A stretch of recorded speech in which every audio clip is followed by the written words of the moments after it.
تو حضرت عمر بن عبدالعزیز نے عیسائیوں سے، یہودیوں سے اس لیے حسن سلوک کیا کہ یہ اسلام کا حکم ہے، یہ ان کی ذاتی خواہش، ذاتی زندگی نہیں تھی، لیکن اسلام یہ کہتا ہے کہ غیر مسلموں سے اچھا سلوک کرو، تو اسی لیے حضرت عمر بن عبدالعزیز نے غیر مسلموں سے اچھا سلوک کیا، کیونکہ یہ اسلام کی تعلیمات ہیں۔ اور حضرت عمر بن عبدالعزیز جب اس دنیا سے رخصت ہوئے تو عیسائیوں نے یہ کہا کہ آج اس دنیا سے انصاف اٹھ گیا، آج اس دنیا سے انصاف اٹھ گیا۔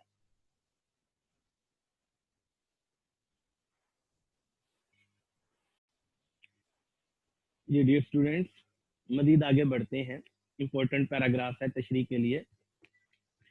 عمر بن عبد العزیز کی حکومت و سلطنت کا اصل اصول مساوات تھا، یعنی حضرت عمر بن عبد العزیز نے جو حکومت کی، جو سلطنت کا انتظام کیا، تو وہ انہوں نے مساوات، یعنی تمام کے تمام جو انسان ہیں وہ برابر ہیں، کوئی سردار ہے یا عوام ہے، کوئی امیر ہے یا غریب ہے، اصول سب کے لیے ہیں، اصول سب کے لیے ایک جیسے ہیں۔ اور جمہوریت تھا، یعنی عوام کا خیال رکھا جائے گا، عوام کو بھی حکمرانوں جیسی ہی اہمیت ہے۔ یہ حضرت عمر بن عبدالعزیز کی حکومت کا اصول تھا۔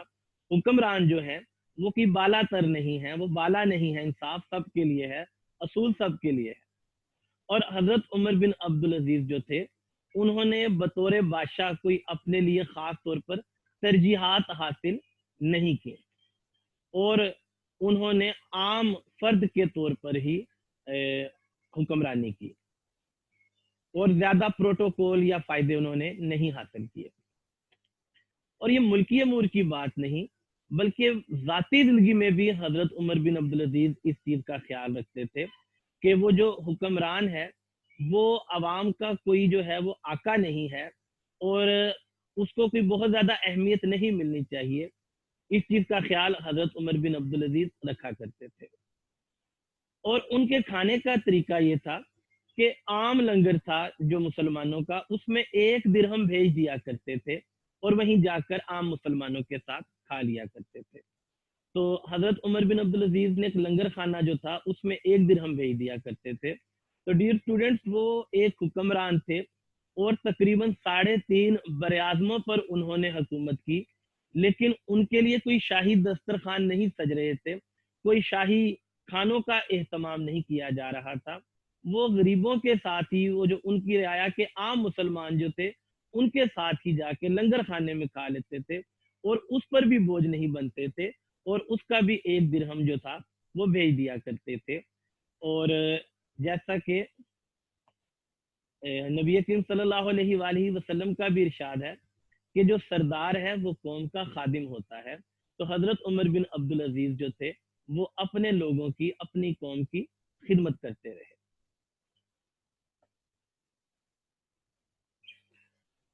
ایک دفعہ رات کا وقت تھا، حضرت عمر بن عبدالعزیز مسجد چلے گئے، اور ایک شخص جو تھا وہ مسجد کے صحن میں لیٹا ہوا تھا۔ اب اتفاق کی بات ہے، اندھیرا تھا، حضرت عمر بن عبدالعزیز کو وہ لیٹا ہوا شخص نظر نہیں آیا، اور ان کے پاؤں کی ٹھوکر اس لیٹے ہوئے شخص کو لگ گئی۔ اب لیٹا ہوا جو شخص تھا وہ جھلا گیا، گھبرا گیا، غصے میں آ گیا، اور اس نے کہا کیا تو پاگل ہے، تو نے مجھے ٹھوکر لگا دی، مجھے نظر نہیں آ رہا، مجھے پتہ نہیں کوئی لیٹا ہوا ہے۔ تو حضرت عمر بن عبدالعزیز نے کہا نہیں، میں پاگل نہیں ہوں۔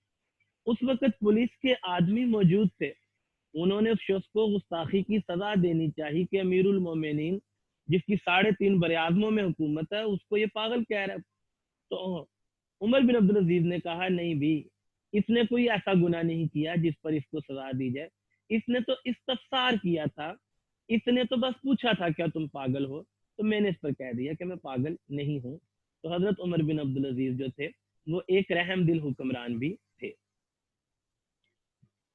عمر بن عبدالعزیز جو تھے جب وہ مرنے لگے تو مسلمہ عبد الملک جو ان کا سالہ تھا، برادر نسبتی تھا، اس نے اپنے بہنوئی سے کہا کہ وصیت کر جائیں، اب تو آپ مرنے والے ہیں۔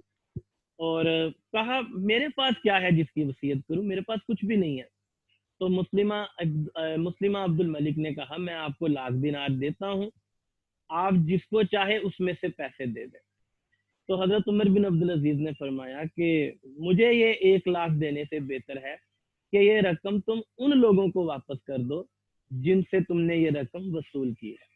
مسلمہ یہ بات سن کر رو پڑے، کیونکہ مسلمہ دیکھ رہے تھے کہ عمر بن عبدالعزیز جو تھے ان کو چونکہ زہر دیا گیا تھا اور ان کی سانسیں اکھڑ رہی تھیں، تو اور مسلمہ جو تھے وہ حضرت عمر بن عبدالعزیز جو تھے ان کے چچا داد بیٹے تھے۔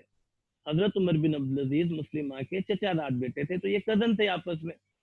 اور اس کے علاوہ مسلمہ کی جو بہن تھی وہ حضرت عمر بن عبدالعزیز کی بیوی تھی، لہذا حضرت عمر بن عبدالعزیز جو تھے عمر بن عبدالعزیز کی یہ کیفیت دیکھ کر رونے لگے۔ آخر میں مصنف ہمیں یہ بتاتے ہیں کہ خلفائے جو تھے بنی امیہ، جو بنو امیہ کے جو حکمران تھے وہ بہت ہی زیادہ دولت مند تھے۔ ایک مثال انہوں نے حشام بن عبد الملک کی تھی۔ حشام بن عبد الملک جو تھا یہ بنو امیہ میں یہ 10واں حکمران تھا۔ 724 عیسوی سے لے کے 743 عیسوی تک اس نے حکومت کی۔ تو حشام جو تھا جب اس نے وفات پائی تو اس کا جو ترکہ تھا، اس کی جو جائیداد تھی، صرف اولاد ذکور یعنی مذکر یعنی بیٹوں کے لیے اس نے جو رقم چھوڑی وراثت کی وہ 1,10,00,000 دینار تھی۔ تو حضرت عمر بن عبدالعزیز جو تھے جب انہوں نے وفات پائی تو کل 17 دینار چھوڑے، جن میں سے ان کو تجہیز کی گئی، تکفین کی گئی، انہیں غسل کرایا گیا، انہیں کفن پہنایا گیا، اور ان کے جو مصارف قبر تو وہ پہلے ہی خرید چکے تھے، تو یہ مصارف جو تھے یہ ادا کیے گئے۔ تو 17 دینار میں سے 10 دینار پھر بھی بچ گئے جو ان کے بچوں کو ملے۔ غرض عمر بن عبدالعزیز جو تھے ان کی حکومت جو تھی بالکل اسلام کے اصولوں کے مطابق تھی۔ تو حضرت عمر بن عبدالعزیز جو تھے ان کے بیٹوں کو کوئی جائیداد نہیں ملی، کوئی وراثت نہیں ملی۔ حضرت عبد القادر جیلانی فرماتے ہیں کہ مومن اپنے اہل و عیال کو اللہ پر چھوڑتا ہے، اور جو منافق ہے وہ اپنے اہل و عیال کو اپنی دولت پر۔